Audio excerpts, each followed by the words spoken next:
हरे कृष्णा। श्रीमद् भगवद गीता यथारूप अध्याय 6 श्लोक नंबर 38।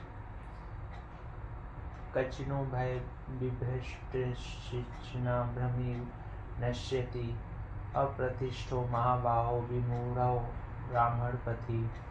हे महाबाहो, क्या ब्रह्मा प्राप्ति के मार्ग से भ्रष्ट ऐसा व्यक्ति आध्यात्मिक तथा भौतिक दोनों ही सफलताओं से च्युत नहीं होता और छिन्न भिन्न बादल की भांति विनष्ट नहीं हो जाता है, जिसके फलस्वरूप उसके लिए किसी लोक में कोई स्थान नहीं रहता। तात्पर्य, उन्नति के दो मार्ग हैं। भौतिकतावादी व्यक्तियों की अध्यात्म में कोई रुचि नहीं होती है, तब वे आर्थिक विकास द्वारा भौतिक प्रगति में अत्यधिक रुचि लेते हैं, या फिर समुचित कार्य द्वारा उच्चतर लोकों को प्राप्त करने में अधिक रुचि रखते हैं। यदि कोई अध्यात्म के मार्ग को चुनता है तो उसे सभी प्रकार के तथाकथित भौतिक सुख से विरक्त होना पड़ता है। यदि महत्वाकांक्षी ब्रह्मवादी असफल होता है तो वह दोनों ओर से जाता है। दूसरे शब्दों में, वह न तो भौतिक सुख पाता है और न आध्यात्मिक सफलता की हुई प्राप्ति कर पाता है। उसका कोई स्थान नहीं रहता है। वह छिन्न भिन्न बादल के समान होता है। कभी कभी आकाश में एक बादल छोटे बादल खंड से विलग होकर एक बड़े खंड में जा मिलता है, किंतु यदि वह बड़े खंड से नहीं जुड़ पाता तो वायु उसे बाहर ले जाती है और वह विराट आकाश में लुप्त हो जाता है। ब्राह्मण पथि ब्रह्मा साक्षात्कार का मार्ग है, जो अपने आप को परमेश्वर का अभिन्न अंश जान लेने पर प्राप्त होता है, और यह परमेश्वर ब्रह्मा परमात्मा तथा भगवान रूप में प्रकट होता है। भगवान श्री कृष्ण परम सत्य के पूर्ण प्राकट्य है, अतः जो इस परम पुरुष की शरण में जाता है वही सफल योगी है। ब्रह्मा तथा परमात्मा साक्षात्कार के माध्यम से जीवन के इस लक्ष्य तक पहुँचने में अनेकानेक जन्म लग जाते हैं, बहुना जन्म नामन्ते। अतः दिव्य साक्षात्कार का सर्वश्रेष्ठ मार्ग भक्ति योग व कृष्ण भावनामृत की प्रत्यक्ष विधि है। एतन्मे संशयं कृष्ण चेत महुष्यशेषत त्वदन्य संशयस्यास्य चेता न हापु पतते। हे कृष्ण, यही मेरा संदेह है और मैं आपसे इसे पूर्णतः दूर करने की प्रार्थना कर रहा हूँ। आपके अतिरिक्त अन्य कोई ऐसा नहीं है जो इस संदेह को नष्ट कर सके। तात्पर्य, कृष्ण भूत वर्तमान तथा भविष्य के जानने वाले हैं। भगवत गीता के प्रारंभ में भगवान ने कहा है कि सारे जीव वैश्य रूप में भूतकाल में विद्यमान थे, इस समय विद्यमान है और भवबंधन से मुक्त होने पर भविष्य में भी जो वैश्य रूप में बने रहेंगे। इस प्रकार उन्होंने वैश्य जीव के भविष्य का विषयक प्रश्न का स्पष्टीकरण कर दिया है। जब अर्जुन असफल योगियों के भविष्य के विषय में जानना चाहता है, कोई न तो कृष्ण के समान है, न ही उनसे बड़ा। तथाकथित बड़े बड़े ऋषि तथा दार्शनिक जो प्रकृति की कृपा पर निर्भर है, निश्चय ही उनकी क्षमता नहीं कर सकते।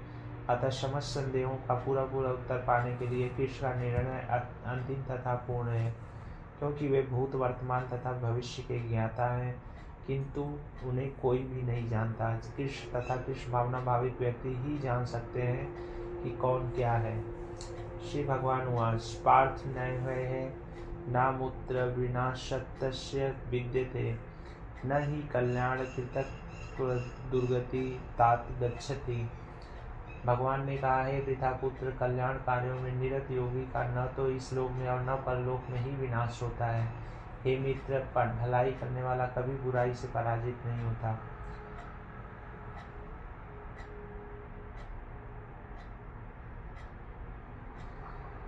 तात्पर्य, श्रीमद् भागवत में 1.5.17 श्री नारद मुनि व्यासदेव को इस प्रकार उपदेश देते हैं। त्यक्त्वा स्वधर्म चरणाम्बुज हरे भजन जप पकोथ पते तथो यदि यत्र क वाद्रम्बुधमस्य ही को वार्थ आपतो भजता स्वधर्मतः। यदि कोई समस्त भौतिक आशाओं को त्याग कर भगवान की शरण में जाता है तो इसमें न तो कोई क्षति होती है और न पतन। दूसरी ओर अभक्त जन अपने अपने व्यवसायों में लगे रह सकते हैं, फिर भी वे कुछ प्राप्त नहीं कर पाते। भौतिक लाभ के लिए अनेक शास्त्रीय तथा लौकिक कार्य हैं। जीवन में आध्यात्मिक उन्नति अर्थात कृष्णावनामित के लिए योगी को समस्त भौतिक कार्यकलापों का परित्याग करना होता है। कोई यह तर्क कर सकता है कि यदि कृष्णावनामित में पूर्ण हो जाए तो इससे सर्वोच्च सिद्धि प्राप्त हो सकती है, किंतु यदि यह सिद्धि प्राप्त न हो पाई तो भौतिक एवं आध्यात्मिक दोनों दृष्टियों से मनुष्य को क्षति पहुँचती है। शास्त्रों का आदेश है कि यदि कोई स्वधर्म का आचरण नहीं करता तो उसे पाप फल भोगना पड़ता है, अतः जो दिव्य कार्यों को ठीक से नहीं कर पाता तो उसे फल भोगना होता है। भागवत पुराण आश्वस्त करता है कि असफल योगी को चिंता करने की आवश्यकता नहीं है, भले ही उसे ठीक से स्वधर्माचरण न करने का फल भोगना पड़े तो भी वह घाटे में नहीं रहता, क्योंकि सुख कृष्ण भावना में कभी विस्मित नहीं होता। जो इस प्रकार से लगा रहता है वह अगले जन्म में निम्न योनि में भी जन्म लेकर पहले की भांति भक्ति करता है। और दूसरी ओर जो केवल नियत कार्यों को दृढ़तापूर्वक करता है, किंतु यदि उसमें कृष्णावनामित का अभाव है तो आवश्यक नहीं है कि उसे शुभ फल प्राप्त हो। इस श्लोक का तात्पर्य इस प्रकार है कि मानवता के दो विभाग किए जा सकते हैं, नियमित तथा अनियमित। जो लोग जन्म तथा मृत्यु मुक्ति के ज्ञान के बिना पार्श्विक इंद्रिय तृप्ति में लगे रहते हैं वे अनियमित विभाग में आते हैं। जो लोग शास्त्रों में वर्णित कर्तव्य के सिद्धांतों का पालन करते हैं वे नियमित विभाग में वर्गीकृत होते हैं। अनियमित विभाग के संस्कृत तथा असंस्कृत, शिक्षित तथा अशिक्षित, बलि तथा निर्बल लोग पार्श्विक वृत्तियों से पूर्ण होते हैं। उनके कार्य कभी भी कल्याणकारी नहीं होते, क्योंकि वे पशुओं की भांति आहार, निद्रा, भय तथा मैथुन का भोग करते हुए इस संसार में निरंतर रहते हैं, जो सदा ही दुखमय है। किंतु जो लोग शास्त्रीय आदेशों के अनुसार संयमित रहते हैं और इस प्रकार क्रमशः कृष्णावनामित को प्राप्त होते हैं वे निश्चित रूप से जीवन में उन्नति करते हैं।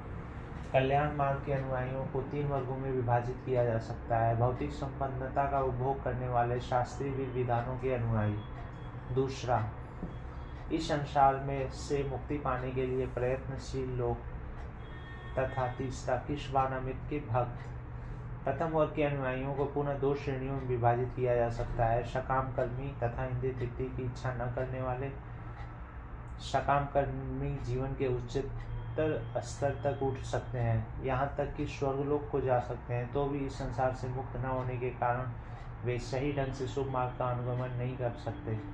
शुभ कर्म तो वे हैं जिससे मुक्ति प्राप्त हो। कोई भी ऐसा कार्य जो परम आत्म साक्षात्कार या देहात्म बुद्धि से मुक्ति की ओर उन्मुख नहीं होता वह रंच मात्र भी कल्याणप्रद नहीं होता।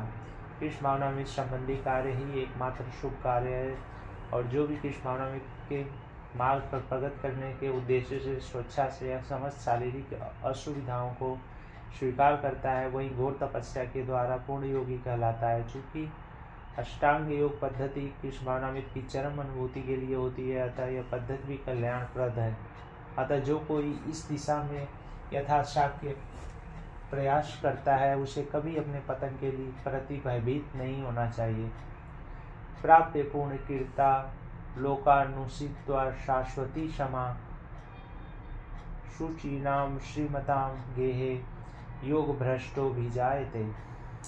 असफल योगी पवित्र आत्माओं के लोगों में अनेकानेक वर्षों तक भोग करने के बाद या तो सदाचारी पुरुषों के परिवार में या कि धर्मानों के कुल में जन्म लेता है। तात्पर्य असफल योगियों की 2 श्रेणियां, एक वे जो बहुत थोड़ी उन्नति के बाद ही भ्रष्ट हो जाते हैं, दूसरे वे जो दीर्घ काल तक योगाभ्यास के बाद भ्रष्ट होते हैं। जो योगी अल्पकालिक अभ्यास के बाद भ्रष्ट होते हैं वह स्वर्गलोक हो जाता है, जहाँ केवल पुण्यात्माओं को प्रविष्ट होने दिया जाता है। वहाँ पर दीर्घ काल तक रहने के बाद उसे पुनः इस लोक में भेज दिया जाता है, जिससे वह किसी सदाचारी ब्राह्मण वैश्यों के कुल में या धनवान वणिक के कुल में जन्म ले सके। योगाभ्यास का वास्तविक उद्देश्य कृष्णावनामित को की सर्वोच्च सिद्धि प्राप्त करना है।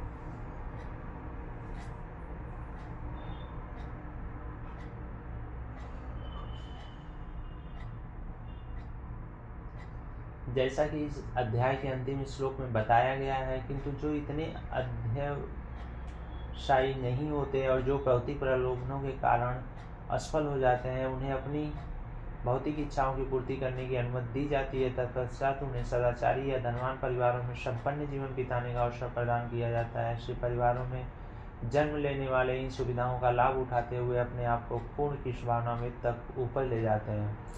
अथवा योगिनामेव कुले भवति धीमताम् इत्यधि दुर्लभतरम लोके जन्म यदृश्यम्। अथवा यदि दीर्घ काल तक योग करने के बाद असफल रहे तो वह ऐसे योगियों के कुल में जन्म लेता है जो अति बुद्धिमान है। निश्चय ही संसार में ऐसा जन्म दुर्लभ है। तात्पर्य, यहाँ पर योगियों के बुद्धिमान कुल में जन्म लेने की प्रशंसा की गई है, क्योंकि ऐसे कुल में उत्पन्न बालक को प्रारंभ से ही आध्यात्मिक प्रोत्साहन प्राप्त होता है। विशेषतः आचार्यों या गोस्वामियों के कुल में ऐसी परिस्थिति है। ऐसे कुल अत्यंत विद्वान होते हैं और परंपरा तथा प्रशिक्षण के कारण श्रद्धावान होते हैं।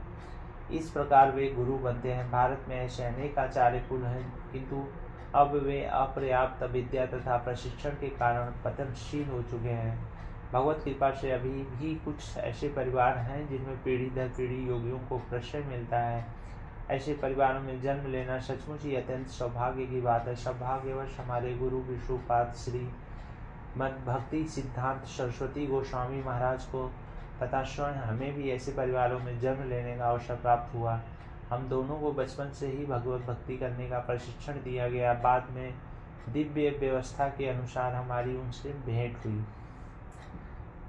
तत्र तम बुद्धि संयोगम लभते पौरदेहिकम यदते च ततो भूय संसिद्धो कुरुनंदन। हे कुरुनंदन, ऐसा जन्म पाकर वह अपने पूर्व जन्म की दैवी चेतना को पुनः प्राप्त करता है और पूर्ण सफलता प्राप्त करने के उद्देश्य से वह आगे उन्नत करने का प्रयास करता है। तात्पर्य, राजा भरत जी ने तीसरे जन्म में उत्तम ब्राह्मण कुल में जन्म मिला पूर्व दिव्य चेतना की पुनः प्राप्ति के लिए उत्तम जन्म के उदाहरण स्वरूप है। भरत विश्वभक्त के सम्राट थे और तभी से यह लोक देवताओं के बीच भारतवर्ष के नाम से विख्यात है। पहले यह इलावृत वर्ष के नाम से ज्ञात था।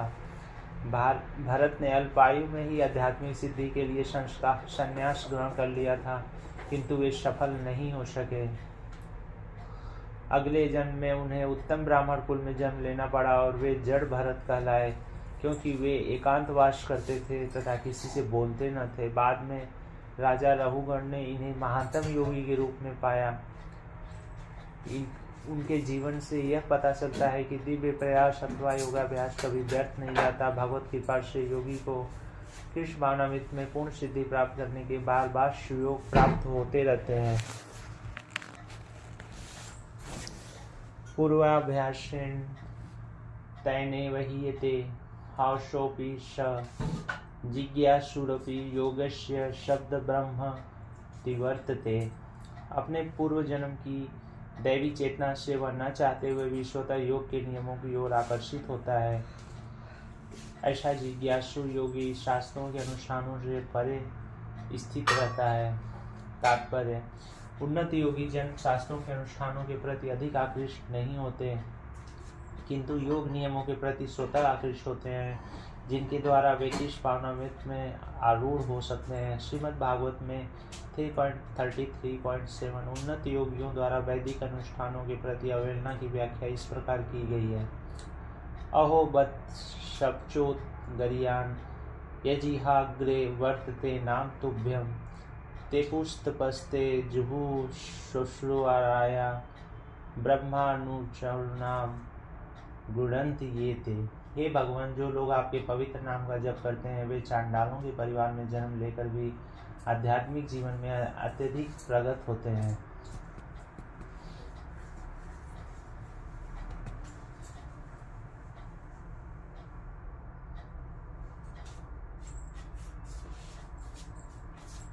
ऐसे जपकर्ता निसंदेह सभी प्रकार के तप और यज्ञ कर चुके होते हैं, तीर्थ स्थानों में स्नान कर चुके होते हैं और समस्त शास्त्रों का अध्ययन कर चुके होते हैं।